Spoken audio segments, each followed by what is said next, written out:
Kwa kweli najivunia sana kwanza kuwa Mzanzibari, kuwa Mtanzania. Kuhusu Dr. Mwinyi hatuna mbadala naye, wala hakuna mbadala wake Zanzibar hii. Kwa kweli mengi aliyoyafanya katika sekta mbalimbali, yani si ya kupigiwa mfano kwa kweli.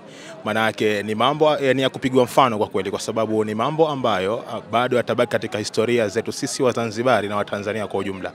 Wengi wamepita na mengi yamefanywa, ila kwa Dr. Mwinyi kwake ni big up sana. Tuanzie na sekta ya elimu. Sekta ya elimu imenyanyuka. Wizara ya elimu ipo pongezi kwa ujumla, lakini vile vile na Dr. Mwinyi kwa ujumla apo pongezi zake kupitia Wizara ya Elimu. Kwa kweli skuli nyingi zimejengwa za kisasa, vyuo vikuu vinaboreshwa vya kutosha, elimu iliyokuwa safi kabisa. Wanafunzi kama wanafunzi wa vyuo na vyuo vikuu vile vile tunajivunia sana uwepo wa Dr. Hussein Ali Hassan Mwinyi. Twende kwenye sekta ya michezo. Tunauona uwanja wa Amani. Finali ya kimataifa au ya kitaifa ya Afrika kwa ujumla imechezwa Amani Complex. Yote hii ni juhudi ya Dr. Hussein Ali Hassan Mwinyi.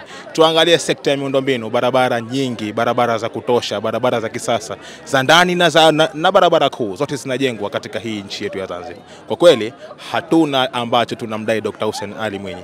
Mitano hii ni mitano ya neema, na mitano inayokuja ni mitano ambayo tunajivunia, ambayo tutayaona mengi na makubwa kuliko haya ambayo tumeona haya. Mitano yake kama 1500.